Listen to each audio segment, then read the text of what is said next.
దేవునికి స్తోత్రం. కూడి వచ్చిన మీ అందరికీ నా వందనాలు తెలియజేసుకుంటూ ఉన్నాను. ప్రభునందు ప్రియులారా, గతించిన వారం అంతా కూడా దేవుడు తన కాపుదలలోని మనందరినీ కాచి కాపాడి సురక్షితంగా ఉంచి నేటి దినాన్ని కృతజ్ఞతగా ఆయన మనం ఆరాధించడానికి దేవుడు మనందరినీ ఆశీర్వదించి ఏ విధంగా సంఘంలోని కూర్చోబెట్టినందుకే దేవునికి మరోసారి చేతుల పైకి తీసుకు చెల్లిద్దాం. హల్లెలూయా, హల్లెలూయా, హల్లెలూయా. చాలా సంతోషమండి. ఏం చేతనంటే దేవుడు మనకి మన జీవితంలోని మరొకసారి మంచి ధన్యతని మరొక ధన్యత మనకు ఇచ్చాడు. ఏటా ధన్యత అంటే దేవుని యొక్క సన్నిధిలో మనం ఉండడం అంటే అది చిన్న మాట కాదు. ఆయన ప్రణాళిక ఉండాలి, ఆయన ఆశీర్వాదం ఉండాలి, ఆయన తోడు ఉండాలి. అప్పుడే మనం దేవుని సన్నిధిలోకి చేరగలం. మరి మన పాస్టర్ గారికి దేవుని ఇచ్చేటటువంటి ఏదో పనిని బట్టి ఒంగోలు వెళ్ళేది అక్కడ సంఘాన్ని డెడికేషన్ చేయడానికి. మరి దేవుని యొక్క రాజ్యం వ్యాప్తి చెందాలి అంటే దేవుడు తన సేవకులను ఏ విధంగా వాడుకుంటూ ఉంటారు. ఇక్కడ నుంచి ఇంకో దగ్గరికి, ఇంకో దగ్గర నుంచి ఇంకో దగ్గరికి. ఇదంతా మన సేవకునికి ముందే తెలుసును కాబట్టి ఆయన మన సంఘంలోని చాలా సార్లు వాక్యం చెప్తూ కూడా కొన్ని ముఖ్యమైన మాటలు మనకు చెప్పారు. మరి ఆ మాటలు నేను ఇప్పుడు అక్కడ కూర్చొని జ్ఞాపకం చేసుకుంటూ నాకు కొద్దిగా విచారం కలిగి ఏంటంటే పాస్టర్ గారు మనకు చాలాసార్లు చెప్పారు. ఏంటంటే నన్ను చూసి మీరు, దైవజనుడిని చూసి మీరు దేవుని సన్నిధికి రాకండి చెప్పారండి. నన్ను చూసి మీరు దేవుని సన్నిధికి రాకండి. దేవునికి కృతజ్ఞతగా దేవుని సన్నిధికి రండి. దేవుని మాటలు వినడానికి దేవుని సన్నిధికి రండి. సంఘ సభ్యులు అందరితోటి ఏక మనస్కులై ఉండి దేవునికి ప్రార్థన చెయ్యాలి అని దేవుని సన్నిధికి రండి. దేవుడు నన్ను చూస్తూ ఉన్నాడని దేవుని సన్నిధికి రండి. అంతేగాని పాస్టర్ గారు చూస్తున్నారని కానీ, పాస్టర్ గారు మాటలు వినాలని కానీ రాకండి అని చాలా సార్లు చెప్పారు. మరి ఈ రోజు నేను సంఘంలో నేను చూసేటట్లయితే ఇంచుమించుగా ఒక 25 నుంచి 30 మంది తక్కువ కనిపిస్తూ ఉంటారు. అది నాకు చాలా విచారం. ప్రభునందు ప్రియమైన సహోదరి సహోదరులారా, ఒకటి గుర్తించుకోండి. మనం ఎంతకాలం నుంచి దేవుడి సన్నిధిలో ఉంటున్నాం, ఎంతకాలం దేవుడి మాటలు వింటూ ఉన్నాం, మన ఆకర్షణ ఎప్పుడు దేవుడే ఉండదు. మన ఆశ ఎప్పుడు దేవుని యొక్క మాటలే ఉండదు. దేవుడు నాతో ఏం మాట్లాడతారు? మీరు ఎప్పుడు కూడాను పులిపీడి దగ్గర నుంచి మాట్లాడేటువంటి వ్యక్తిని ఎప్పుడు చూడవద్దు, ఎప్పుడు చూడవద్దు. నిజంటే దేవుడు తన ప్రణాళికను బట్టి ఎవరినైనా వాడుకోవచ్చు. మీరు ఒకటే ఆలోచించాలి, ఏంటంటే ఇక్కడ నుంచి వస్తుండేటటువంటి స్వరం దేవుని స్వరం. హల్లెలూయా, హల్లెలూయా. కాబట్టి ప్రభువునందు ప్రియులారా, మనం ఎప్పుడు ఒకటి గుర్తించుకుంటాం. మన సంఘానికి వచ్చేటప్పుడు దేవుని మాటలు వినడానికి, గత కాలం అంతా మన కాచి కాపాడిన దేవుడిని స్తుతించడానికి, ఆరాధించడానికి దేవుని సన్నిధి మనం దేవుని మాటలు దీవించాలి. హల్లెలూయా. మరి పాస్టర్ గారు వెళ్తూ చెప్పారు, పవన్మూర్తి గారు ఈ ఆదివారం దేవుని వాక్యం తెలుసు. సరే పాస్టర్ గారు ప్రార్థన చేసుకున్నాను. మరి దేవుడు ఏవైతే నాతో మాట్లాడాలని అనుకుంటూ ఉన్నారో ఆ మాటలు మాత్రమే మీతో రాసుకుంటాను. అందరూ సంతోషంగా ఉన్నారండి. దేవుడి సన్నిధిలో మేము సంతోషంగా ఉన్న వాళ్ళందరూ చేతులు పైకెత్తండి. మరి గత కాలం అంతా మనం చూసుకునేటట్లయితే దేవుడు మనం చేసేటువంటి ప్రార్థనలు సన్నిధిని చేర్చుకున్నారు.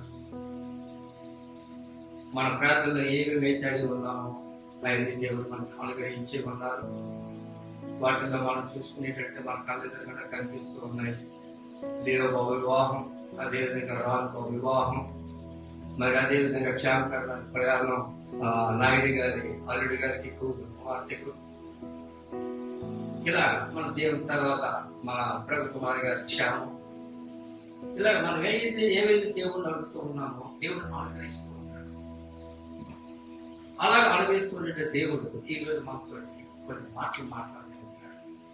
చక్కగా విందాం. ఆ మాటలు విని ఆ మాటలో మన హృదయంలో స్థిరమై దేవుడు ఎవరై ఉండేటటువంటి ఆ యొక్క ఆశీర్వాదాలను మనం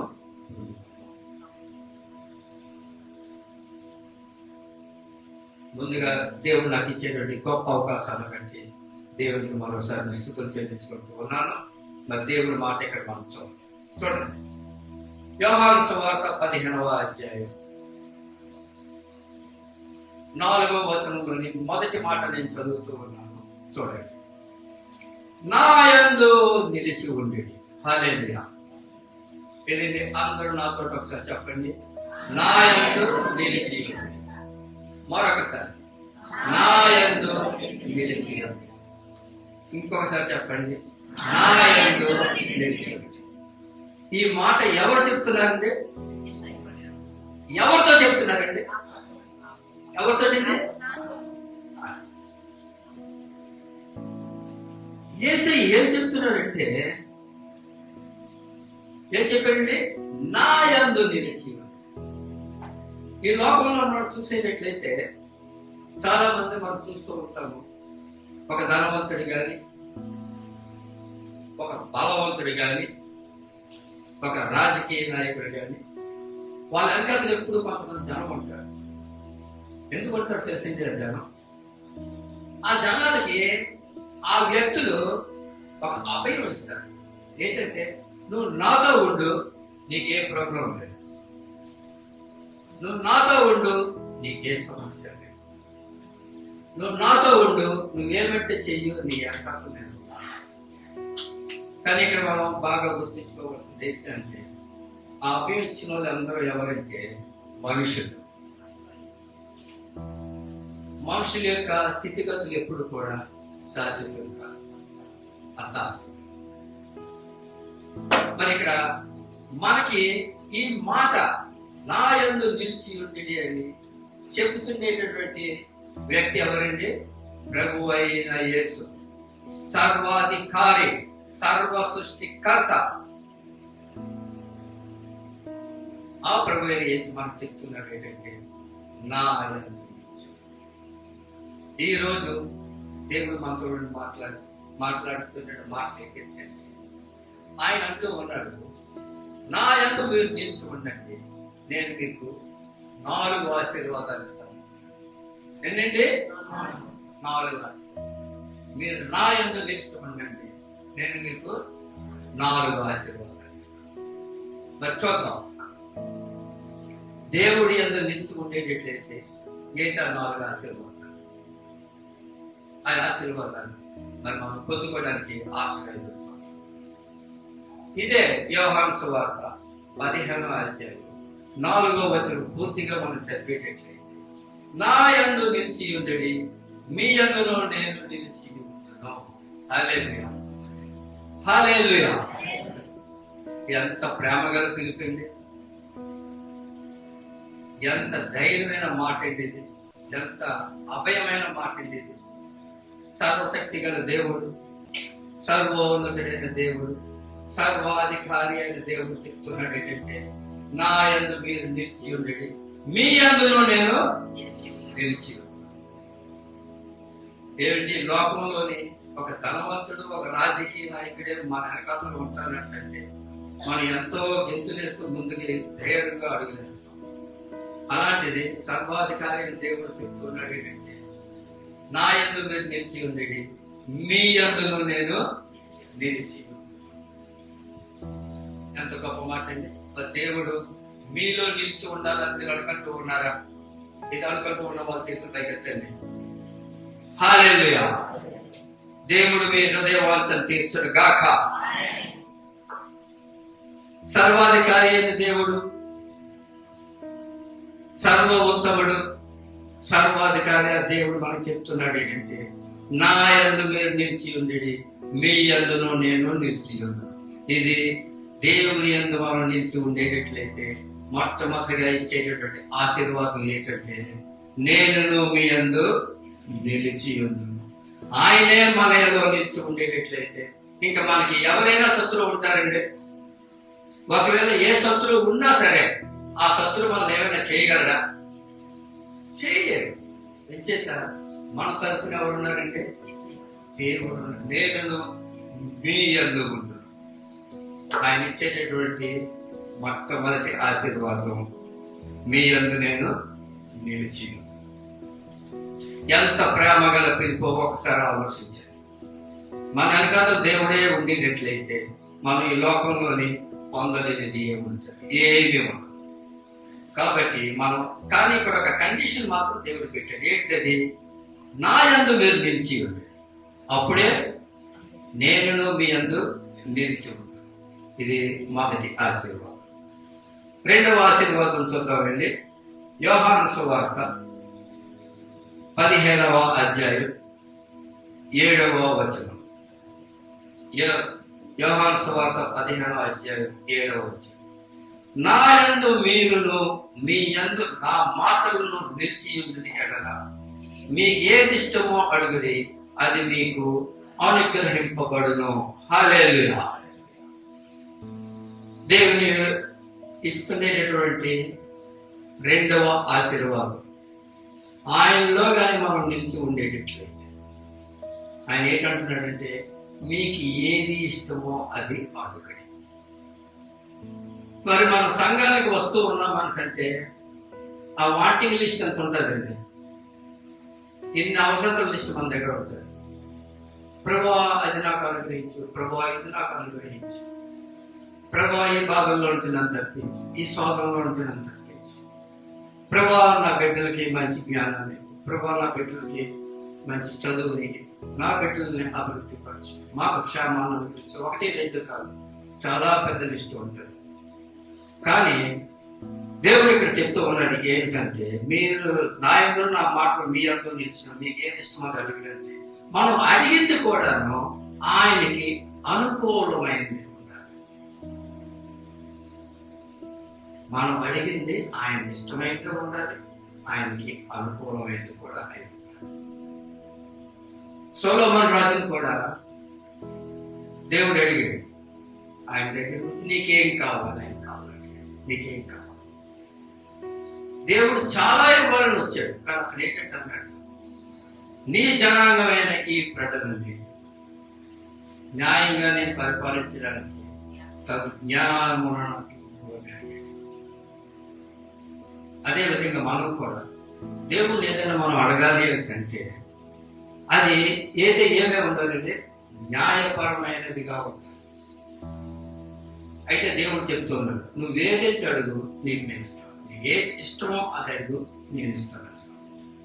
అయితే మనం కోరడాన్ని కోరిక అడిగేమనుకోండి, మన కుటుంబం ఉంది, మన చిన్న ఇంట్లో ఉంటున్నాం, ఆ చిన్న ఇంట్లో మనం ఉంటుండగా ప్రభువా నాకు 5 అంతస్తుల బిల్డింగ్ ఇవ్వు, ఇది అత్యాశ. కానీ దేవుడు ఎప్పుడు గుర్తించుకోండి, మన అక్కర్లు ఏమేమి ఉన్నాయో ఆయనకి ముందే తెలుసు. తర్వాత మనకు ఉండేటువంటి అవసరతల్ని దేవుడు అప్పుడే తీరుస్తాడు. అవసరతలు ఏంటి? అవసరతలు మన అనారోగ్యంతో ఉంటే ఆరోగ్యం, పిల్లలకి పరీక్షల దగ్గర పడితే వాళ్ళకి జ్ఞానం, ఆ ఫీజులు కట్టవలసిన నెల వస్తే ఆ ఫీజులు కట్టాలి. ఇవన్నీ అవసరతలు. దేవుడు ఎప్పుడు కూడా ఆ అవసరతల గురించి మీరు ప్రార్థన చేయండి, వాటిని దేవుడు అప్పుడే నింపుతాడు. మీలో ఏమైనా ఆశలు ఉన్నాయనుకోండి, ఆ ఆశలని దేవుని ముందు ప్రార్థనగా పెట్టండి. దేవుడు నిర్ణయించిన కాలంలోనే దాన్ని మీకు తీరుస్తాడు. హల్లెలూయా. మరి నన్ను చూడండి, నేను ఎప్పటి నుంచో కారు కొనుక్కోవాలనుకున్నాను.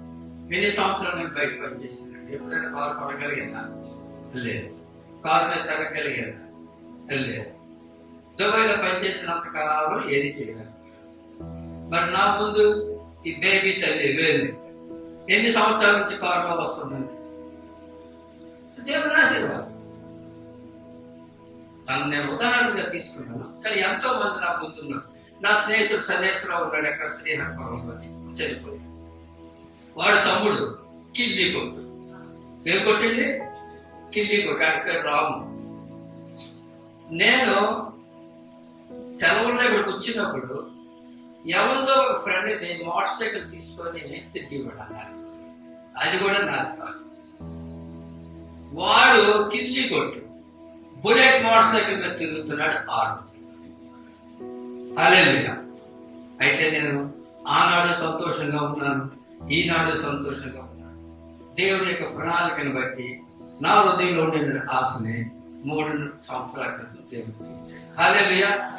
కాబట్టి ప్రియులారా, దేవుని యొక్క రెండవ ఆశీర్వాదం ఏంటంటే ఆయన యందు మనం నిలిచి ఉండేటట్లయితే ఆయన మనకి ఏది ఇష్టమో అది అడుగుడానికి మీకు అనుగ్రహిస్తామన్నాడు. కాబట్టి మీకు ఏమి కొరతగా ఉన్నాయో అవి అడగండి, దేవుడు తప్పక వాటిని తీరుస్తాడు. మరి కొన్ని అవసరతలు తీరుస్తాడని చెప్పాను కదా. ఒక్కొక్కసారి మీ అవసరతలు చాలా పెద్దవి కావచ్చు, వాటిని కూడా దేవుడు ఆ క్షమంలోనే తీరుస్తాడు. మరి మన మత్తయి సువార్తలోని మార్కు సువార్తలోని మనం చూసేటట్లయితే అక్కడ గుడ్డి వారిని మనం చూస్తూ ఉన్నాము, కుంటి వారిని మనం చూస్తూ ఉన్నాము, వ్యాధిగ్రస్తులు మనం చూస్తూ ఉన్నాము. వీళ్ళందరూ ఆయన దగ్గరికి వచ్చినప్పుడు పాపం వాళ్ళు ఎన్ని సంవత్సరాలు కూడా ఆ స్థితిలో ఉన్నారు. అయితే ఆయన ఏం చేసింది, వాళ్ళకి ఆరోగ్యం కావాలి కాబట్టి ముందుగా దేవుడు వాళ్ళకి ఏం చెప్పాడంటే మీ పాపములు క్షమించబడ్డాయి అని చెప్పి తర్వాత వాళ్ళకి ఏమి ఇచ్చాడంటే స్వస్థతనే అనుగ్రహించాడు. కాబట్టి ఆయనలో నిలిచి ఉండేటువంటి బలం మనకి ఏం అవసరమో మనం దేవుడిని అడిగేటట్లయితే దేవుడికి అభ్యసిస్తున్నాడు ఏంటంటే మీకు ఏది ఇష్టమో అది అడిగితే నేను మీకు అనుగ్రహించాను. ఇది రెండవ ఆశీర్వాదం. మొదటి ఆయన యందు నిలిచి ఉంటే మొదటి ఆశీర్వాదం ఏంటంటే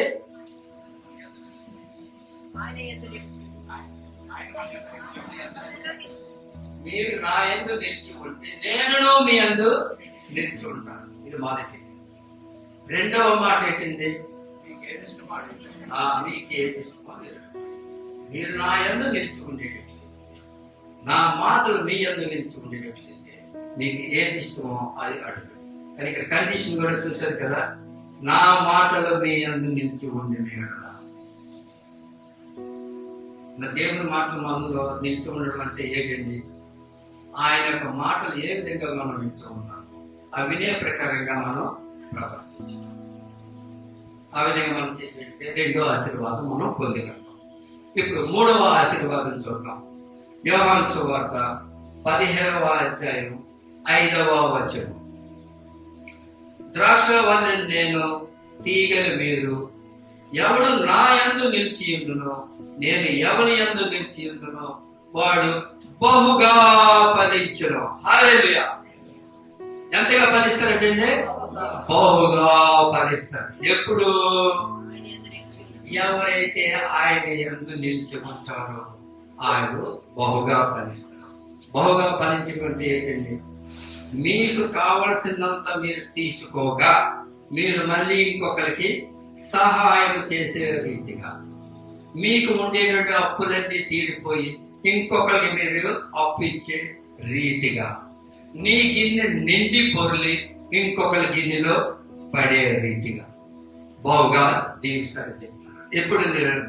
ఎప్పుడు చెప్తానంటున్నారు దేవుడు అంటున్నారు అక్కడ, ఆయన యందు నా యందు మీరు మీ యందు నా మాట నుంచి. ఇది కాదు. 5వ వచనం. ద్రాక్షవల్లి నేను, తీగలు మీరు. ఎవడు నా యందు నిలిచి ఉండునో, నేను ఎవరి యందు నిలిచిన వాడు బహుగా ఫలించు. దేవుడు చెప్తున్నాడండి, జీవం గల దేవుడు, సజీవుడు దేవుడు చెప్తున్నాడండి, నేను ద్రాక్షవల్లిని, మీరంతా ఎవరండి? తీగ. ద్రాక్షవల్లి ఇక్కడ ఉండి ఆ తీగ తెగిపోయిన ఆయన దగ్గర ఉందనుకోండి, అది అభివృద్ధి చెందుతుందండి? లేదు. కనెక్షన్ ఉండాలి. ఎప్పుడు కూడాను దేవునితో మనకి ఏముంటుందండి?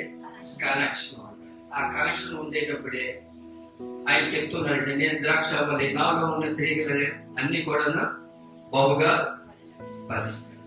ఆ కనెక్షన్ ఉండాలి. కాబట్టి మనం ప్రతి దాంట్లోని కూడాను దేవుణ్ణి ముందు పెట్టాలి, ఆయన వెనక మనం నడవాలి. ప్రతి దానికి దేవుణ్ణి ఆధారం చేయాలి. మీరు ఏ పని అంటే చేయాలి. చదువుకున్న వాళ్ళు మీ స్టడీస్లోని, పనులు చేస్తున్న వారు మీ పనుల్లోని, ఇంటికి ఏమైనా అవసరం మీరు సమకూర్చుకుంటూ ఉండేటప్పుడు ముందుగా ఎవరు పెట్టాలండి? దేవుణ్ణి పెట్టాలి. అంటే దేవుళ్ళు మీరు నిలిచి ఉంటేనే ప్రతిదానికి ముందు మీరు దేవుణ్ణి పెడతారు, తర్వాత మీరు వెనక ఉంటారు. దేవుణ్ణి ఎప్పుడైతే ముందు పెడతారో వాళ్ళు బహుగా ఫలిస్తారు. ఒక చిన్న కథ మనం చూద్దాం. బైబిల్ దొరికితే పేతురు గారు రాత్రంతా ఎంతో శ్రమ పడ్డాడు ఏమండి. ఆయన జాలని వాళ్ళు వృత్తేటండి చేపలు పట్టాడు. రాత్రంతా శ్రమించాడు. ఏమీ దొరకలేదు. విసిగెత్తిపోయాడు. నిద్ర లేదు. నావని ఒడ్డుకి తీసుకొచ్చి ఏం చేస్తున్నాడు అంటే వాళ్ళలో దులుపు కడుతూ ఉన్నాడు, క్లీన్ చేసి కడుతూ ఉన్నాడు. చేద్దాం మళ్ళీ మనుషులు రాత్రికి వెళ్ళాలి. మళ్ళీ అక్కడికి యేసు ప్రభు నడుచుకుంటూ వచ్చాడు. జనాలతో మాట్లాడుతూ ఉన్నాడు. ఆయనతో పేతురుతున్నాడు, ఏమయ్యా దోలి మీద కూర్చుంటాను. ఆ పేట కొద్దిగా ఇసుకొచ్చింది. ఇదే బాబు రాత్రి అంతా నేను శ్రమపడి వచ్చి ఏ పని లేకపోడు ఏది దొరక్క వలలు క్లీన్ చేసినట్టుంటే దోరి మీద కూర్చొని నా బొద్దు మీద నెక్కుతాడు. దోరి మీదే కదా కూర్చొని యేసు ప్రభు ఊరికినే ఉన్నారా? ప్రసంగించడం మొదలుపెట్టారు. మరి యేసు ప్రభు ప్రసంగం ఎలా ఉంటుందో అందరికీ తెలుసు. అది 1 గంటలో ముగిసేది, 2 గంటల్లో ముగిసేది కాదు. ఒకసారి మనం చూసేటట్లయితే బైబిల్లోని 2 రోజులు అయిపోయిందట. అది తిల్లు లేదు. ఆయన ప్రసంగం అలా ఉంటుంది. ఈ పేతురుకి ఎలా ఉంటుందో ఒకసారి ఆలోచించండి. ఈయన చెప్తున్నారు బాగానే ఉంది బోధ. ఆలకించిన వాళ్ళు కూడా చక్కగా ఆలకిస్తూ ఉంటారు. ఎందుకంటే ఆయన మాట చాలా ఆదరణకరమైన మాటలు చక్కగా ఆలకిస్తూ ఉంటారు. పేతురుకి ఎలా ఉందండి? ఇదేంటే బాబు ఈ ప్రసంగం ఆపేది ఎప్పుడు, నేను ఇంటికి వెళ్ళేది ఎప్పుడు? అప్పుడు యేసు అన్నాడట. పేతురుగా చూసి, ఏది బాబు కొంచెం లోనికి పోనిస్తావా? ఇంకా పేతురు గారికి ఎక్కింది లేదు. ఏంట్రా బాబు, నేను రాత్రి అంతా ఎంత శ్రమపడి ఉంటే ఎంత తొందరగా ఇంటికి వెళ్ళిపోతాం అన్నకంటే లోన్ ఎక్కుతాను అన్నాడు. ఎక్కమన్నాను. ఇన్ని గంటల సేపు ప్రసంగం చేశారు. అది అయిపోయిన తర్వాత బాబు వెళ్ళిపోతాం. ఎక్కిపోయింది అనుకంటే రాత్రులు చేపలు పడతాయి కానీ పగలు ఎక్కడ పడతాయి, లోన్కి వెళ్ళమంటున్నాడు. సరే అనే ఎందుకో కదా మాట విని లోనికి పోనిచ్చాడు. లోనికి పోనిచ్చిన తర్వాత యేసు అన్నాడు, బాగుందా బాబు అంటే అతనికి ఇంకా పేతురు ఎక్కిపోయింది. ఎదురుకుండా బాగుందా, నేను తెలుగు కడుతున్నాను, బాగుందా అంటే ఉంది కుడి పక్కన అయ్యాడు అనేసరికి పేతురికి నిజంగా చాలా కోపం వస్తుంది. అంతవరకు యేసు ప్రభు శిష్యుడు కాలేదు కదా, అతను సొంత ఆలోచనతో ఉన్నాడు. నేనా జాలరని నీటి కదలికను బట్టి ఎలాంటి చేపలు ఎక్కడ ఉన్నాయో నాకు తెలుసు. దానికి తోడు రాత్రి అంతా నేను శ్రమ పడ్డా, ఏమీ లేవు. ఇతను వల ఇటేయమంటాడని అంటున్నాడు. ఏంటి అని అనుకోని అన్నాడట, ప్రభువా మేము రాత్రి అంతా శ్రమించాము, మాకు ఏమీనో దొరకలేదు. ఈ మాట గుర్తుంచుకోండి. మేము రాత్రి అంతా శ్రమించాము, మాకు ఏమీనో దొరకలేదు. చేపలు దొరకలేదన్నాడా? చేపలు లేవన్నాడా? సముద్రంలోని ఏంటి దొరకలేదు. అయినను నీ మాటను బట్టి వల వేస్తున్నాను వేసాడట. హల్లెలూయా. ఎవరి మాట విన్నాడు పేతురు? దేవుని మాట విన్నాడు. దేవుడు ఏం చెప్పాడో అది చేశాడు. వల వేయమన్నాడు, వాడు వేసాడు. అంతేనండి. వల నిండా చేపలు లాగలేకపోతుంది. వీళ్ళు ఒక్కరు లాగలేక దూరంగా ఉండేటువంటి బోటోలకి సైన్స్ చేసి వాళ్ళు చెప్తాడు, 2 బాబు హెల్ప్ చేయండి బాబు లాగలేకపోతున్నాం. ఆ వచ్చేటువంటి చేపలు ఈ దూరంతా నిండిపోయింది, ఇంకొక దోని కూడా నిండిపోయింది. మరి రాత్రి అంతా వాళ్ళు చేపలు పట్టడానికి వదిలేసినప్పుడు వాళ్ళు ఎందుకు వాళ్ళకి చేపలు దొరకలేదు? ఇప్పుడు ఎందుకు ఇన్ని దొరికాయి? రాత్రి అంతా వాళ్ళు చేసేటటువంటి ప్రయత్నం యేసు లేని ప్రయత్నం, ఇప్పుడు చేసేటువంటి ప్రయత్నం యేసుతో ఉండి చేసే ప్రయత్నం. హల్లెలూయా. దేవుడు చెప్తున్నాడు ఏంటంటే నా యందు మీరు నిలిచి ఉండి మీరు బహుగా ఫలిస్తారు. బహుగా ఫలిస్తారు. సజీవమైన దేవుడు చెప్తూ ఉన్నాడు, ద్రాక్షావల్లి నేను, తీగలు మీరు, నాకు వేరే ఉండి మీరు ఏమీ చేయలేరు. ఇది బాగా గుర్తించుకోండి. దేవుడికి మనం దూరంగా ఉండి, మన యేసు ప్రభువుకి మనం దూరంగా ఉండి, ఆయన చెప్పిన మాటలు విని వాటిని మనం అనుసరించకుండా మనం ఏది సాధించాలన్నా సరే మన జీవితంలో మనం అది సాధించలేము. ఎప్పుడైతే మనం పరిపూర్ణంగా ఆయనలో ఉంటామో మనం సాధించాలన్నది అన్ని సాధించగలము. అంతేకాదు ఆయన ఆశీర్వాదం ఇక్కడ ఉంది ఏంటంటే మీరు బహుగా ఫలిస్తారు. బహుగా మీకు సరిపోగా మీరు ఇతరులకు సహాయం చేసే రీతిగా మీరు ఉంటారు. మీ ఆశలన్నీ తీరుస్తారు. మరి ఆ విధంగా దేవుల్లో ఉండి బహుగా ఫలించాలని మీరు అనుకుంటూ ఉన్నారా? చేతులు ఎత్తండి అలాగనుకున్న వాళ్ళు. దేవుడు మిమ్మల్ని ఆ విధంగా దీవించును గాక. దేవుడు మీ ఆశలన్నీ తీర్చును గాక. ఎప్పుడు కూడా మీరు దేవునితో కనెక్షన్ కలిగి ఉండండి. ద్రాక్షవల్లికి తీగలు ఏ విధంగా అయితే కలిసి ఉంటాయో ఆ విధంగా మీరు కలిసి ఉండేటట్లయితే దేవుని యొక్క మూడవ ఆశీర్వాదం ఏంటంటే మీరు బహుగా ఫలిస్తారు. ఇప్పుడు చెప్పండి, దేవుల్లో మనం ఉండేటట్లయితే మన మొదటి ఆశీర్వాదం ఏంటండి? ఆయన మన యందు నిలిచి. మరి దేవుల్లో మనం నిలిచి ఉండేటట్లయితే రెండవ ఆశీర్వాదం ఏంటండి? ఏమడిగిన ఆయన. మరి దేవుల్లో మనం నిలిచి ఉండేటట్లయితే మూడవ ఆశీర్వాదం ఏం చెప్పాడండి? బహుగా ఫలిస్తారు. మరి ఇక్కడ నాలుగవ ఆశీర్వాదం చూద్దాం. దేవుడు ఏం అనుగ్రహించనే ఉన్నారు. చూడండి, మొదటి యోహానుకి రాసిన పత్రిక, మొదటి యోహాను రాసిన పత్రిక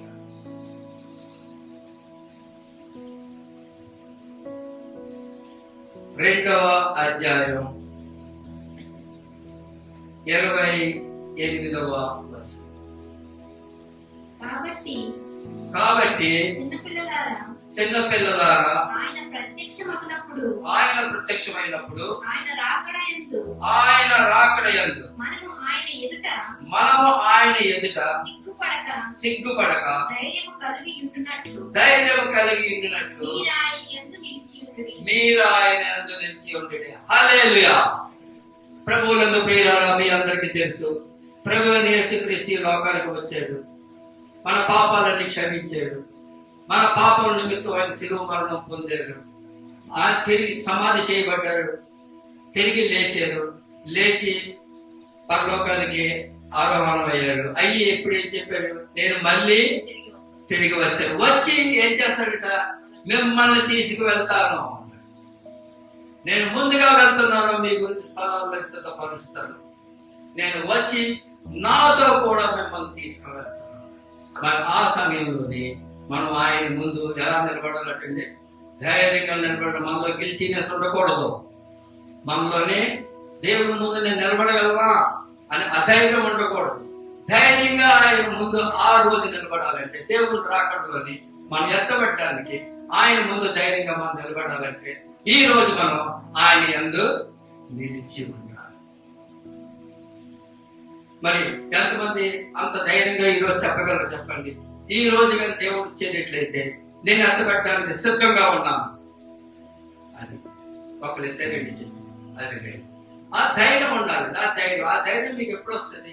ఆయన సజీవుడైన దేవుడు నాతో ఉన్నాడని పరిపూర్ణమైన నమ్మకం మీలో ఉండేటప్పుడు, సజీవమైన దేవుడిని నేను ఆరాధిస్తున్నాను, నేను పూజిస్తున్నాను, నేను ప్రార్థన చేస్తున్నాను, ఆయన నాతో ఉన్నాడు అని విశ్వాసం మీలో ఉండేటప్పుడు ఖచ్చితంగా ఉంటుంది. నేను ఆయన మాటల ప్రకారంగా నడుస్తూ ఉన్నాను, ఆయన వాక్యాన్ని నేను కైకొంటూ ఉన్నాను అని ఎప్పుడైతే గట్టి నమ్మకం మీలో ఉంటుందో మీరు అంటారు, ప్రభువా రాము.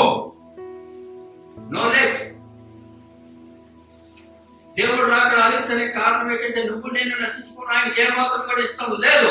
ప్రతి ఒక్కడు రక్షింపబడాలి, ప్రతి ఒక్కడు ఆయనతో లేపబడాలి, ప్రతి ఒక్కడు ఆయనతో ప్రయాణం అవ్వాలి.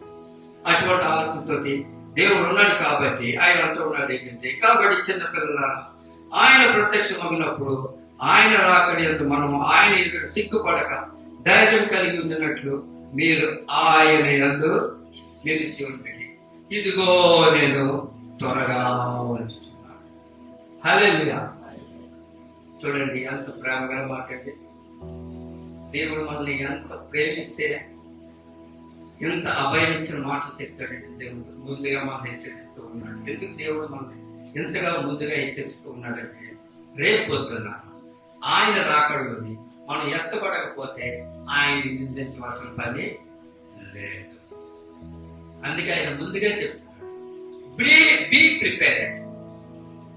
ముందుగా మీరు సిద్ధపడాలి. సిద్ధపడటానికి మీరేం చేయాలి? నాలో ఉండండి, మీరు నాలో ఉండండి. నా ప్రియ కుమారుడా, నా ప్రియ కుమార్తె, నాలో ఉండు, నాలో ఉండు, నాలో ఉండు. నేను నీలో ఉంటాను.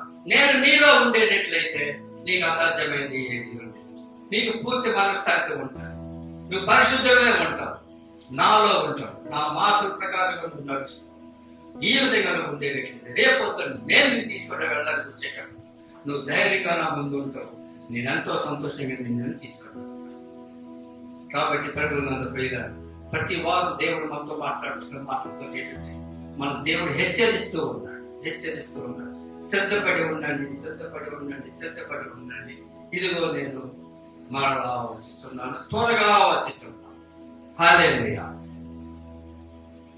ఇప్పుడు చెప్పండి, మనం ఎన్ని ఆశీర్వాదాలు దేవుడు మనకు చూపించాడంటే ఇక్కడ 4 ఆశీర్వాదాలు. ఈ 4 ఆశీర్వాదాలు దేనిని బట్టి? ఆయనలో మనం నిలిచి ఉండేటట్లయితే. చూడండి ఇక్కడ ఇప్పుడు చెప్పండి, ఆయనలో మనం నిలిచి ఉంటే ఆయన మనలో నిలిచి ఉంటాడు. ఆయనలో మనం నిలిచి ఉంటే మనకి ఏది ఇష్టమో ఆయనలో మనం నిలిచి ఉంటే ఆయన రాకుండా ఆయన ముందు మనం ధైర్యంగా ఉంటాం. ప్రభువునందు ప్రియమైన సహోదరి సహోదరులారా, ఇప్పుడు ఒక పరీక్ష చేసుకుందాం. ఆయనలో మనం నిలిచి ఉన్నామా? మన శరీరంలోనే ఏదైనా అనారోగ్యం ఉండేటప్పుడు మనం ఏం చేస్తామండి? పరీక్ష చేయించుకుంటాం. పరీక్ష చేయించుకుంటే రక్త పరీక్ష లేదా ఎంఆర్ఐ టెస్ట్ ఏదో చేయించుకుంటాం, ఎక్స్రే.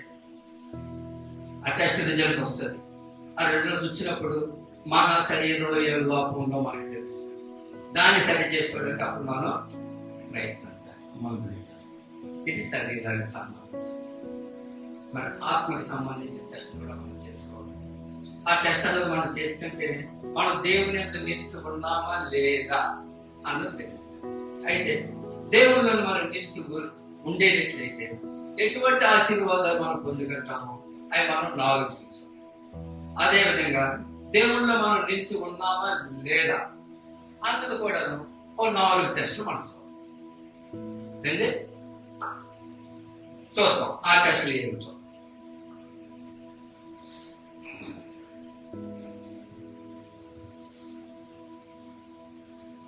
మొదటి యోహాను 3వ అధ్యాయం 5-6 వచనాలు.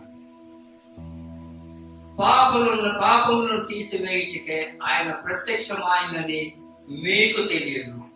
ఆయన యందు పాపమేమీ లేదు. ఆయన యందు నిలుచుండువాడు ఎవడునో పాపము చేయడు. హల్లెలూయా, హల్లెలూయా. మిమ్మల్ని మీరే టెస్ట్ చేసుకోండి. మీ హృదయాలు, మీ ప్రవర్తన, మీ ఆలోచన నాకు తెలియదు. అదేవిధంగా నా ప్రవర్తన, నా ఆలోచన, నా మాటలు మీకు తెలియదు. కానీ మీ హృదయం మీకు తెలుసు, నా హృదయం నాకు తెలుసు. నీ హృదయం, నా హృదయం దేవునికి తెలుసు. ఒక్కసారి ఆలోచించండి. ఆయనలో ఏంట్లేదండి? పాపం లేదు కనుక ఆయనలో నిలిచి ఉన్న వాళ్ళలో ఏది ఉండకూడదు? పాపం ఉండకూడదు. ఆయన పరిశుద్ధుడు కనుక నిన్ను నన్ను ఆయన పరిశుద్ధులుగా ఉండమని చెప్తూ ఉన్నాడు. హల్లెలూయా. మన పాపాలను క్షమించినట్టు ఆయన లోకానికి వచ్చాడు. మన పాపాలన్నింటినీ తుడిచివేశాడు.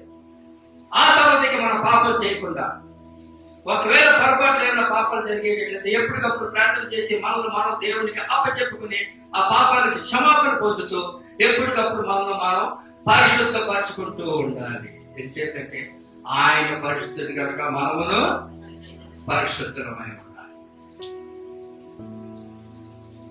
కాబట్టి గుర్తుంచుకోండి, మనం ఇచ్చేటువంటి కానుకలు కానీ, మనం పాడుతుండే పాటలు కానీ, చేస్తుండేటువంటి ప్రార్థనలు కానీ, ఇవన్నీ పరలోకం మనం చేర్చవు. కానీ ఇవన్నీ మనం చేస్తూ పాపరహితంగా మనం ఎప్పుడైతే ఉంటామో అప్పుడే మనం పరలోకాన్ని చేరుతామండి.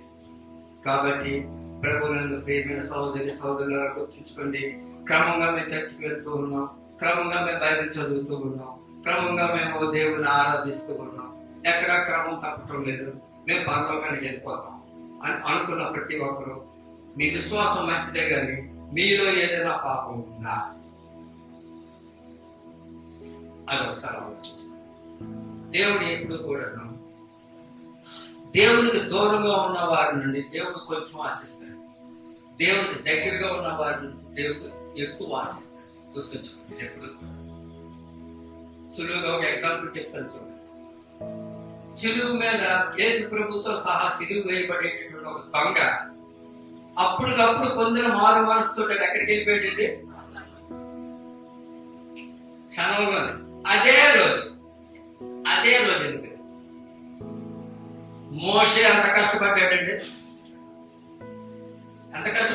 మోషే ఆయన జనాంగమైన 40 లక్షల మంది జనాన్ని ఆ తిట్లు, చెప్పు దెబ్బలు అన్ని తింటూ, ఇంకో పక్క రాత్రులంతా దేవుడితో గడుపుతూ, ఇన్ని చేసి కూడా ఏ దేవుడే దీనికి చెప్పాడు ఈ జనాంగాన్ని అక్కడ నడిపించి కాలం దేశానికి నేను అక్కడికి మీకు స్వచ్ఛందంగా నేను ఇస్తానంటే వీళ్ళందరూ వెళ్ళగలిగాడు. కానీ మోసే వెళ్ళగలిగాడంటే లేదు. ఎంచేత కేవలం చిన్న మాట తేడా చేయడం వల్ల నువ్వు ముట్టు అంటే ఆయన కొట్టాడంతే. ఆ కారుతోటి ముట్టు నా మైండ్ బయటకు వస్తుందంటే ఇసుకెత్తిపోయి ఉన్నాడు. ఇప్పుడు వచ్చాడు తక్కువని పెంచాడు. నాలుగు గుంటు మీద కొడితే గొడుగు వచ్చేస్తాడు. ఇప్పుడు గొడుగు మోసేకి వచ్చేసాడు. నా మాట నువ్వు వినలేదు కనుక నీవు అందులోకి ప్రవేశం. కాబట్టి ప్రభునందు ప్రియులారా గుర్తించుకోండి, దేవుడు చెప్తున్నాడు అంటే మొదటి మాట పాపం చేయకూడదు. రెండో మాట ఏంటంటే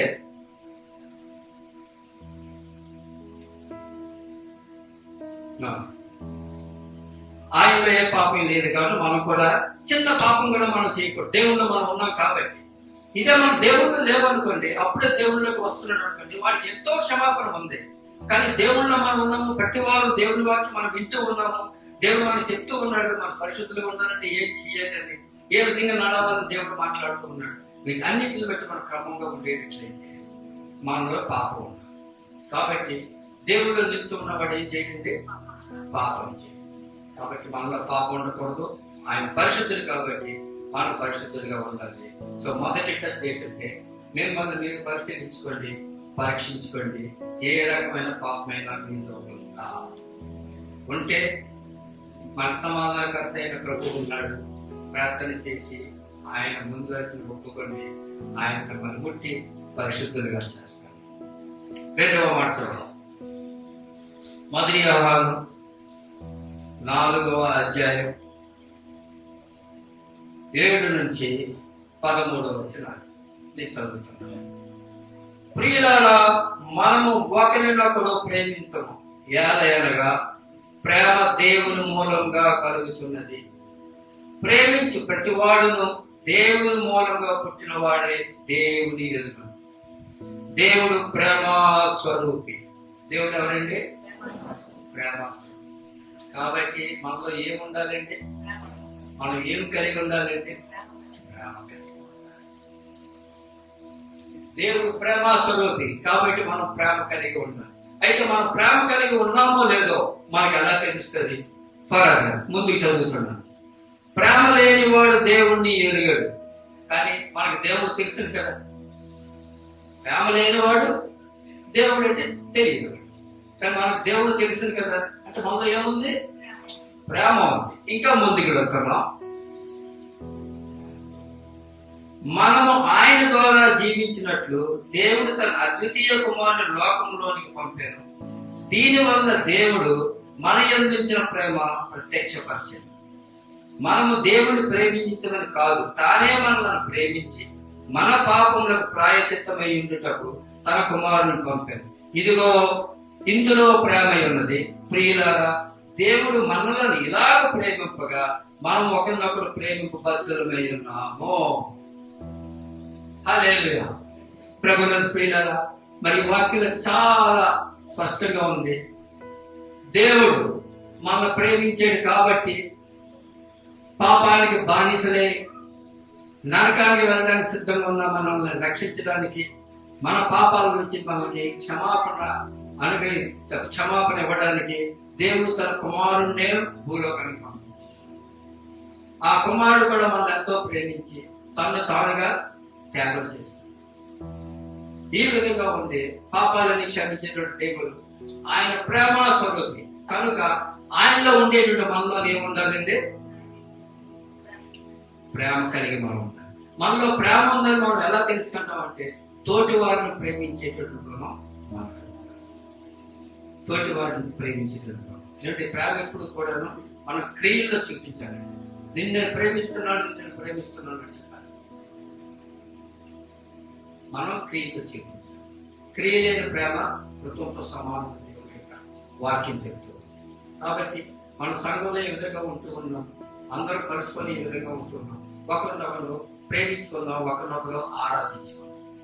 అది ఎప్పుడు చూపించలేదు. మనం ఎవరికైనా ఒంట్లో బాగోలేదని తెలిసినప్పుడు వాళ్ళ గురించి మనం ప్రార్థన చేయాలి.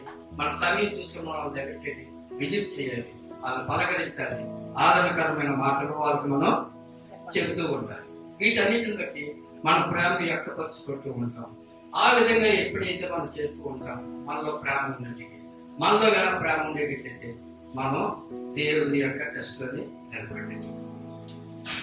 కాబట్టి మొదటి టెస్ట్ ఏంటంటే ఆయనలో పాపం లేదు కాబట్టి మనం కూడా పాపం చేయం. ఆయన పరిశుద్ధుడు కాబట్టి మనం కూడా పరిశుద్ధుడే ఉంటాం. ఈ రెండో మాటగా మనం చూసుకునేటట్లయితే ఆయన ప్రేమ స్వరూపి కాబట్టి మనం ఏం కలిగి ఉండాలంటే ప్రేమ కలిగి ఉండాలి.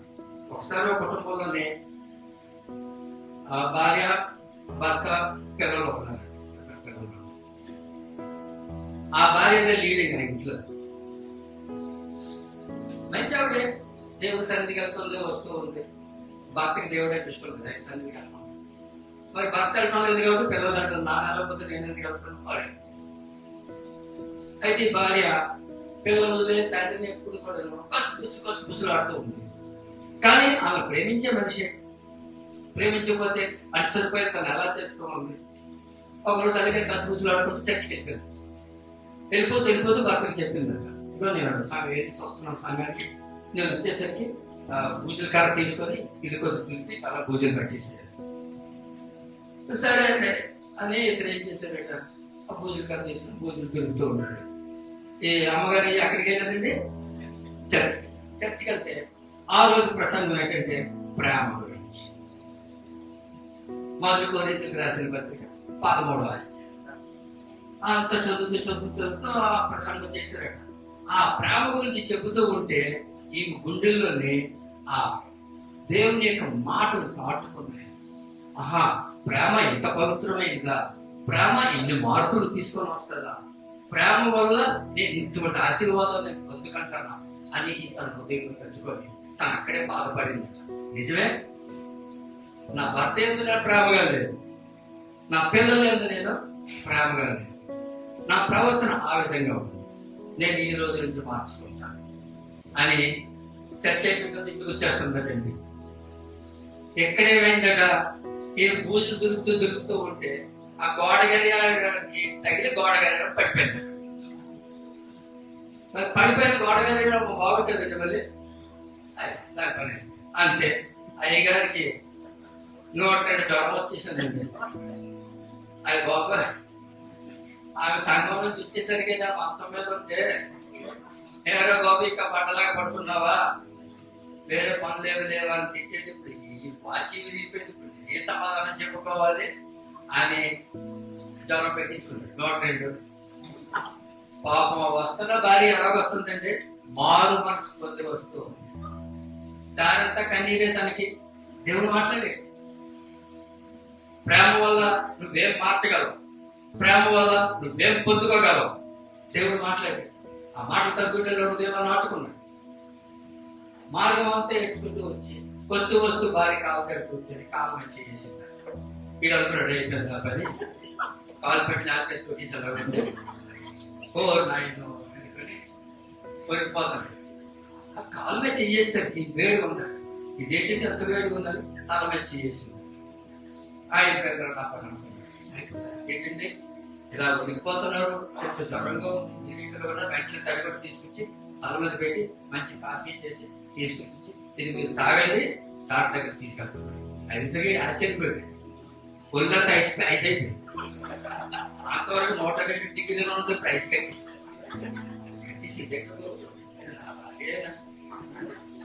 ఎంత మార్గాలు వచ్చేసింది అది. ఆ పొల్లడు బాబు పరిసెత్తాను అన్నది, కాఫీ తాగండి, డాక్టర్ తీసుకెళ్తాను, డ్రెస్ మార్చుకోండి అంటే డ్రెస్ అన్ని చాలా బాగుంది, వాతావరణం బాగుంది, ఈ టైంలోనే నేను చేసిన పొరపాటు ఏదో చెప్పేస్తే మంచిది అని. అది కాదురా, వాచిగా పూజలు దొరుకుతుంటే వాచి తగిలి పడిపోయింది, గోడగడ ఇరిగిపోయింది. పోతే పోనీ మీకన్నా అది ఎక్కువ, ఇంకోటి కొనుక్కుందాం, నన్ను మీరు క్షమించండి. నేను క్షమించాను. ఎంతకాలం నేను మీ అందరూ నాకు ప్రేమ ఉన్నా సరే ఆ ప్రేమ నేను కనపరచలేకపోయాను. నా ప్రవర్తన ఎప్పుడు వ్యతిరేకంగానే ఉంది. మీ మీద కోపం, పెద్దల మీద కోపం, నిజం. అందువల్లే నా ఇంటి కూడా మీకు ఉండేటువంటి ప్రేమను నేను చూడలేకపోయాను, పొందుకోలేను. ఈ రోజు నుంచి నేను ఆ విధంగా ఉన్నాను అనేసరికి వీడు ఆశ్చర్యపోయాడు. ఆ తర్వాత 2-3 వారాలు అయింది. సంఘానికి వెళ్తూ ఉంది, వస్తూ ఉంది. ఈ 3 వారాలు తన ప్రవర్తన బాగా ఉంది. అప్పుడు వీడు అంటున్నాడు, కానీ తెల్లంత మార్పు రావడానికి కారణం ఏంటి? సంఘానికి వెళ్ళడం బట్ట నేనే వెళ్తాను. హల్లెలూయా. ఎప్పుడు సంఘానికి వెళ్ళాలని భర్త సంఘంకి వెళ్ళేలాగా ఎవరు చేశారంటే భార్య చేసింది. భార్య ఎలా చేయగలిగింది? దేవుని యొక్క మాటలు విని ప్రేమ యొక్క విలువ తెలుసుకున్నాం. అంతేనండి. భర్త కూడా ఎలా పెట్టేటట్టు బైబిల్ పట్టు. అలాగే వాళ్ళు 2-3 వారాలు చెప్తూ ఉంటే, ఇదేంటో బాబు నిన్న ఉన్నటువంటి ఇండియా పాకిస్తాన్ లాగా ఉంటే మా అమ్మ నాన్నతో బైబిల్ పట్టుకొని ఎలాగెళ్ళిపోతున్నదండి. చూద్దామని పిల్లలు ఏం చేశారంటే 6 బైబిల్ తీసుకొని తల్లిదండ్రులతో వెళ్ళడం. సో ప్రేమ ఏం చేసిందండి? ఒక కుటుంబాన్ని పూర్తిగా మార్చేసి దేవుని సన్నిధికి, దేవుని రాజ్యానికి దగ్గర చేసింది. కాబట్టి దేవునిలో ఉండేటువంటి మనలోని ఏముండాలంటే ప్రేమ ఉండాలి. ప్రేమ స్వరూపి అంటే దేవుడిని మనం దేవుడిగా మనం పెట్టుకొని ఆరాధిస్తున్నాం. కాబట్టి మనలోని ప్రేమ ఉండాలి, ప్రేమ కలిగి ఉండాలి. దేవుని యొక్క ఆజ్ఞలో కూడా ఉంది, మీ వలె నీ తోటి వారిని ప్రేమించు. కాబట్టి మిమ్మల్ని మీరు ఒకసారి టచ్ చేసుకుని 2వ దశలో ఏంటి? మనం ప్రేమ కలిగి ఉన్నామా? 3వ మాట చూద్దాం. 1 యోహాను 2వ అధ్యాయం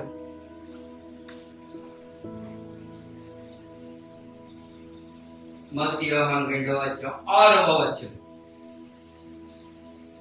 ఆయన వాక్యము ఎవడు గైకొనునో వానిలో దేవుని ప్రేమ నిజముగా పరిపూర్ణమాయెను. ఆయన యందు నిలిచి ఉన్నవాడనని చెప్పుకున్నవాడు ఆయన ఎలాగూ నడుచుకొనెనో అలాగే తానును నడుచుకున్న బద్ధుడై ఉన్నాడు. హల్లెలూయా. ఈ 3వ మాట ఏంటంటే, ఆయనలో కానీ మనం నిలిచి ఉన్న వారమైతే ఆయన ఎలాగ నడుచుకున్నారో మనం ఆ విధంగా నడుచుకున్న వారమై ఉంటాం. ఆయన అనుసరించిన వారమై ఉంటాం. ఆయనకు ప్రతిరూపమై ఉంటాం. నీ నడతను బట్టి, నా నడతను బట్టి, నీ నోటి మాటను బట్టి, నా నోటి మాటను బట్టి చూసేవారు, దేవుడు అంటే తెలియని వారు అదేటనుకోవాలంటే వీరు దేవుని పోలిన మనుషులు. హల్లెలూయా. మరి మనం ఆ విధంగా ఉన్నామా? అది ఒకసారి ఆలోచించండి. ఆయన నడవడత ఎలా ఉండిందండి? ఆయన కరుణామయుడు, శాంతి స్వరూపి, శాంతమూర్తి, ప్రేమామయుడు. తర్వాత సువార్త చేస్తూ ఉండేవాడు. ఉదయాన్నే లేచి పెద్దలుగా లేచి ప్రార్థన చేస్తూ ఉండేవాడు. ప్రార్థనలో దేవునితో మాట్లాడుతూ ఉండేవాడు. ఎటువంటి సమయంలో కూడా ఎవరు ఏమన్నా సరే మొక్క మీద ఉమ్ము పూసినా, పిడుగుతులు గుద్దినా, కొరడా దగ్గర కొట్టినా, ఏమన్నా సరే ఎవరికి వ్యతిరేకంగా ఏమీ మాట్లాడలేదు. ముఖ్యంగా అతను సర్వశక్తిమంతుడు అయ్యుండి ఎవరిని చెప్పించండి. మరి మనం ఆ విధంగా ఉన్నామా? ఒకసారి ఆలోచించండి. దేవుళ్ళు నేను ఉన్నాను అనుకున్న వాళ్ళు మీరంతా కూడా ఒక్కసారి ఆలోచించండి. అంత శాంతి స్వరూపం కలిగి మనం ఉన్నామా? అందరినీ క్షమించేటువంటి గుణం మనలోనే ఉందా? ఆయనలాగే ఉదయాన్ని లేచి ప్రార్థన చేస్తూ ఉన్నానా? చేస్తూ ఉన్న వాళ్ళందరూ ధన్యులు, దేవుడు మిమ్మల్ని దీవిస్తారు. అలాగే ఎవరైనా లేకుండా ఉండేటట్లయితే ఒకసారి మిమ్మల్ని మీరు పరిశీలించుకొని ఈ రోజు నుంచైనా సరే ప్రారంభించండి. మా ఉదయాన్ని లేచి ప్రార్థన చేయండి. ప్రతి పనికి ముందు ప్రార్థన చేయండి. ప్రార్థన ప్రార్థన ప్రార్థన. యేసు ప్రభు కూడా ఈ లోకానికి దేవుడు కుమారుడు వచ్చినప్పటికీ ఆయన ఎప్పుడైతే ఈ లోకంలో మానవుడిగా పుట్టాడో ఆయన 100% శరీరధారి. మనలాగే ఆయనకి 2 కాళ్ళు 2 చేతులు ఉన్నాయి, మనలాగే శరీరం ఉంది. ఆయనకు కూడా కొడితే చేతికి గాయాలు, గుర్తు మీద గాయాలు అవుతాయి, రక్తమే వచ్చింది కానీ పాలు రాలేదు. మనిషి 100% మనిషి. అయితే అంత ఆశ్చర్య కార్యాలని ఎలా చేయగలిగాడంటే ఆయన ఉన్నది ఆయన తండ్రిలో. ఆయన ఉన్నది అవుతుంది ఆయన తండ్రిలో. 100% ఆయన తండ్రిలోనే ఉన్నాడు. అందుకే ఆయన అంటున్నాడు కదా, ఈ చేస్తే జరుగుతున్న కార్యాలన్నీ నావి కాదు, నా తండ్రి. నేను మాట్లాడుతున్న మాటలు నావి కావు, నా తండ్రి. మీరు నన్ను చూశారు కనుక మీరు నా తండ్రిని చూస్తున్నారు. హల్లెలూయా. కాబట్టి ఆయనకి మాదిరి మనం ఉండాలండి. లోపల ఆయన బిడ్డలు కాబట్టి ఆయన మాదిరి ఉండాలి. క్షమాగుణం మనలో ఉండాలి, ప్రేమించే గుణం మనం ఉండాలి, ఓర్పు మనలో ఉండాలి, సహనం మనలో ఉండాలి. ఎవరి మీద కోపం తెచ్చుకోకండి. ఏదన్నా సరే పాపం వాళ్ళు క్షమించండి. దేవుడు మిమ్మల్ని ఎన్నో పాపాలను దేవుడు క్షమించండి. కాబట్టి 3వ మాటగా ఏంటంటే మనం ఆయనలో ఉన్నాను అనుకున్న వాళ్ళు ఎలా ఉంటారండి? ఆయన ఎలా నడుచుకున్నారు ఆ విధంగా నడుచుకుంటూ ఉంటారు. మొదటి టెస్ట్ ఏంటంటే ఆయనలో ఉన్నవాళ్ళు పాపం చేయరు, పరిశుద్ధులుగా ఉంటారు. 2వ మాట ఏంటండి? ఆయన ప్రేమ స్వరూపి కనుక మనం కూడా ప్రేమ కలిగి ఉండాలి. 3వ మాట మనం చూసేటట్లయితే ఆయన ఏ విధంగా అయితే ఈ లోకంలో శరీరంగా వచ్చి నడుచుకున్నాడు ఆ విధంగా మనం నడుచుకోవాలి. ఒకసారి క్షమించాలి, టైం ఎక్కువ అవుతూ ఉంది, నాకు ఇవ్వడమే చాలా ఆలస్యంగా ఇచ్చాడు. కాబట్టి ఈ వాక్యం మనం ఏదైతే ఉందో అది దేవుని మాట మనం పూర్తి చేసుకొని వెళ్దాం. సో దేవుడిని ఎవరైతే నేను ఆయనలో నిలిచి ఉన్నాను అనుకుంటారో ఆయనలో మూడవదిగా ఏముంటుందండి? ఆయన ఎలా నడుచుకున్నారో అటువంటి ప్రవర్తన కలిగి ఉంటారు. ఆఖరిగా 4వ వచనం 4వ మాట చూద్దాం. 4వ టెస్ట్ ఏంటంటే యోహాను సువార్త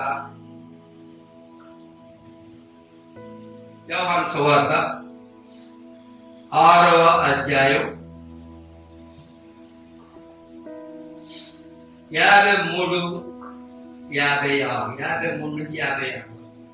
కావున యేసు ఇట్లా నేను మీరు మనుష్య కుమారుని శరీరము తిని ఆయన రక్తము తాగితేనే కానీ మీలో మీరు జీవము గలవారు కాదు.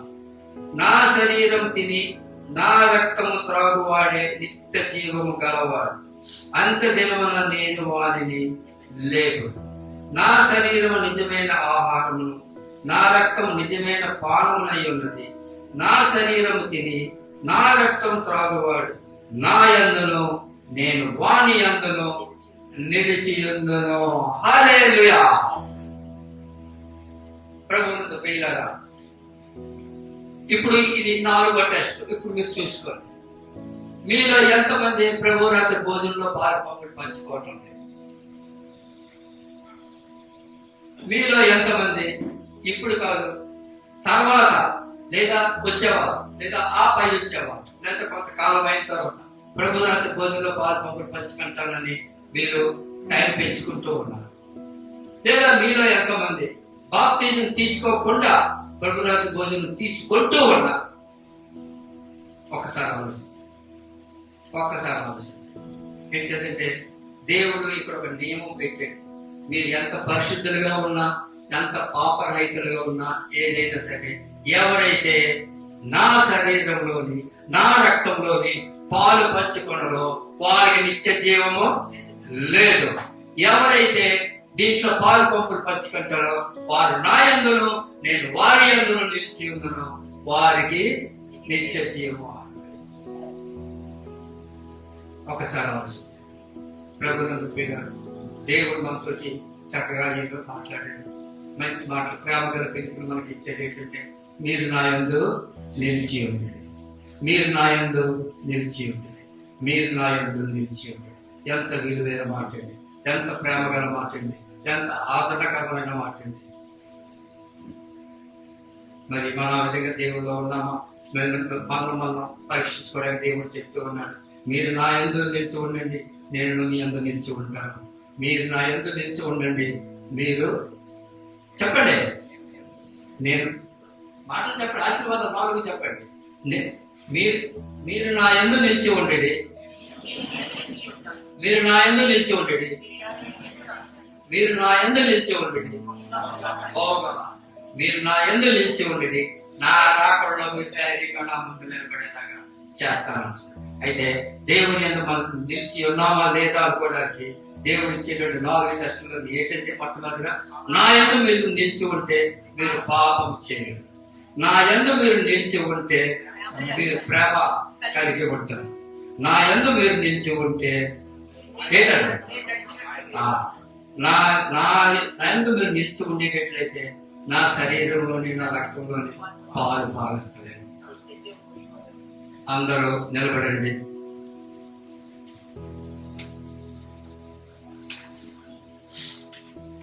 కళ్ళు మూసుకోనండి, తలొద్దించండి. ప్రార్థనలు అందరూ ఏకీభవించండి. ప్రేమాస్వరూపుడమైన మా ప్రియ పరలోకపు తండ్రి, నీ అతి పరిశుద్ధ నామం బట్టి నీకు వందనాలు, వందనాలు దేవా, వందనాలు ప్రభువా. ఎంతవరకు నీ సన్నిధిలో మాతో వచ్చావు ప్రభువా. మనిషి యొక్క మాటలను మరుగుపరిచి నీవే ఆత్మే మా మధ్యని సంచరించి మాతో మాట్లాడిన మాటలను బట్టి నీకు వందనాలు, వందనాలు, వందనాలు. పరిశుద్ధాత్మతో మమ్మల్ని అందరినీ నీకు ఉన్నావు ప్రభా, నీకే స్తోత్రం, స్తోత్రం. అవును ప్రభా, క్రమం తప్పకుండా నీ సంఘానికి వస్తున్న మమ్మల్ని మేము పరీక్షించుకోవడానికి నీవు కొన్ని మాటలు ఇక్కడ మాకు చెప్తూ ఉన్నావు ప్రభా. నీ యందు మేము నిలిచి ఉండేటట్లయితే మేము పొందుకునేటువంటి ఆశీర్వాదాలు ఎటువంటివి? నీ యందు మేము నిలిచి ఉండేటట్లయితే ఆ ఆశీర్వాదాలు మేము పొందుకోవడానికి నేను ఏమి కలిగి ఉన్నాను? అవును ప్రభా, నీ పాపరహితుడు, నీలో పాపం లేదు ప్రభా, నీవు పరిశుద్ధుడు. నిన్ను అనుసరించి నిన్నే దేవునిగా పూజించి ఆరాధిస్తున్నా నీ బిడ్డలమైన మేము కూడా ప్రభా పాపం చేయకుండా ప్రభా పరిశుద్ధులుగా ఉండాలని ఆశపడుతూ ఉన్నాం. ఇదిగో ప్రభా, మేము మీ సన్నిధిలో నీ ముందులో ఉన్నాం ప్రభు. మమ్మల్ని మేము నీ హస్తాలుగా చెప్పుకుంటూ ఉన్నాం ప్రభు. మమ్మల్ని కొట్టండి ప్రభు. మీరు మమ్మల్ని ఎన్నిసార్లు క్షమించినప్పటికీ మేము ఏదో ఒక రకమైన పాపం చేస్తూనే ఉన్నాం. మనుషులైన మేము మా బలహీనతను బట్టి ప్రభువా విసుగుదల, సనుగుడు, ఇలా ఓర్వలేనితనం, ఈర్ష్య, ఇటువంటి పాపాలు కూడా మేము ఎన్నో చేస్తూ ఉన్నాం ప్రభువా. ప్రభువా మమ్మల్ని క్షమించండి, మమ్మల్ని క్షమించండి, మమ్మల్ని క్షమించండి. మాలో ఉండే పాపాన్ని మరొకసారి కడిగి వేయి మమ్మల్ని పరిశుద్ధులుగా చేసి ప్రభువా నీలో ప్రభువా నిలకడగా మేము నిలిచి ఉండేటకు ప్రభువా మమ్మల్ని స్థిరపరచమని, శారీరకంగా ఆర్థికంగా మమ్మల్ని బలపరిచి నడిపించమని.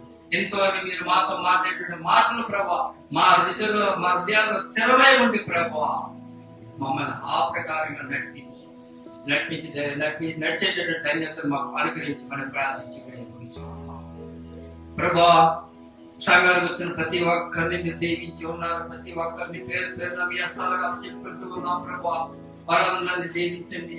చిన్న బిడ్డలు ఉన్నారు ప్రభా, వారికి మంచి ఎదుగుదలను అనుగ్రహించండి.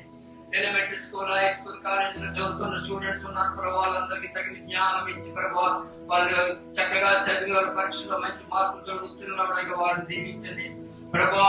బిడ్డలందరినీ చక్కగా సాగేటటువంటి చూసుకునేటటువంటి జ్ఞానాన్ని తల్లిదండ్రులకు అనుగ్రహించండి. వారి తండ్రులు ప్రభావ చేస్తున్న ఉద్యోగంలో వారిని దీవించి స్థిరపరిచి ఇంకా అభివృద్ధిని అనుగ్రహించండి. ఉద్యోగ ప్రయత్నం చేస్తున్న ప్రతి ఒక్కరికి ప్రభు ఉద్యోగాలను అనుగ్రహించి ఆశీర్వదించండి.